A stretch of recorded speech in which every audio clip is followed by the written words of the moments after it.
आप सभी को जय मसीह की।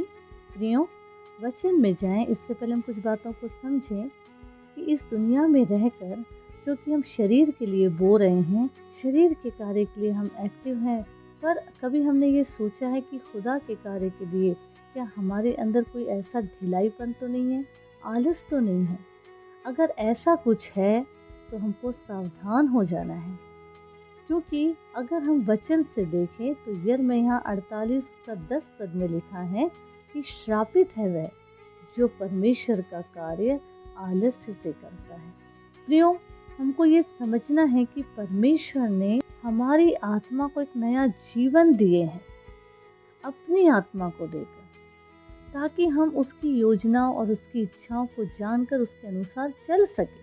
लेकिन हम उन्हीं पुरानी घिसी पिटी डायलॉग को लेकर कि अच्छा नहीं लगता, इसमें मन नहीं लगता, उसमें मन नहीं लगता, पर जैसे ही शरीर की बात आती है, शरीर के कार्य की बात आती है, तो हमारे अंदर एक नई ताजगी आ जाती है शरीर की अभिलाषाओं को पूरा करने के लिए। सिर्फ हम शरीर में रहते हुए ये समस्या, ये दर्द, वो बीमारी, ये परेशानी, क्यों हम शरीर में हैं तो आजमाइशें, दिक्कतें, परेशानी आएंगी, क्योंकि शैतान ये जानता है कि मनुष्य सबसे पहले अपने शरीर के लिए सोचता है, शरीर के लिए बोता है। इसलिए इसके जो शरीर को दुर्बल कर दिया जाए तो आत्मा वैसे ही शांत हो जाएगी। इसलिए वचन कहता है कि आत्मा तो उत्सुक है पर शरीर दुर्बल है। हमको एक बात याद रखना है, अगर प्रभु ने हमको अपने कार्य के लिए चुने हैं और हम उससे दूर भाग रहे हैं, तो याद रखिए हमने परमेश्वर के साथ युद्ध को शुरू कर दिया है, और हम परमेश्वर के साथ अगर युद्ध करेंगे तो कभी जीत नहीं सकते हैं। आज हम शारीरिक जीवन आराम से जी रहे हैं, लेकिन याद रखिए वचन क्या कहता है।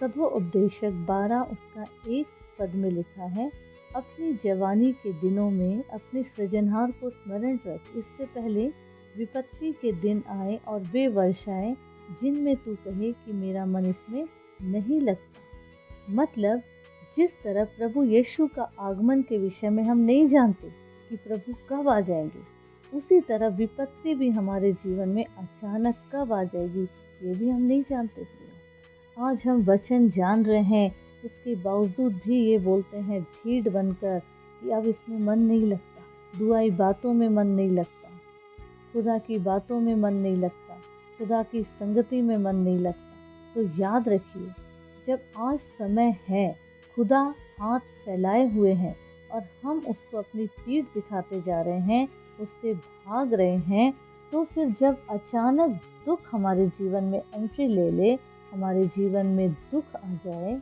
तो फिर हम खुदा को दोष लगाने के बजाय, खुदा को कोसने के बजाय, दुख उठाने के लिए खुद को तैयार कर लें। कोसिए नहीं, कुड़कुड़ाना नहीं है। जब दुख आ रहा है तो उसको सहन करना हमको सीखना पड़ेगा। आज संसार की बातों में आनंद आ रहा है, तो जब दुख आए तब भी आनंद बनाना पड़ेगा और विपत्ति को जिए, श्रापित जीवन को जिए। और अगर नहीं, श्रापित जीवन हमें नहीं चाहिए, तो आज ही अपने जीवन को परमेश्वर की ओर मोड़ना है। उसके कार्य के लिए हमको गंभीर होना है प्रियो। धीरे धीरे संसारिक बातों को अपने जीवन से अलग करना है, क्योंकि हम मानव कितने भी बड़े पापों में क्यों न चले जाएं, लेकिन जब हम पूरे मन से फिरकर प्रभु की ओर आएंगे, प्रभु के पास आएंगे, तो वो हमेशा माफ़ करने के लिए, गले लगाने के लिए तैयार रहते हैं। एक बात याद रखिए, परमेश्वर ने हमें आशीषों का वारिस बनाकर पृथ्वी में रखे हैं, श्राप कमाने के लिए नहीं।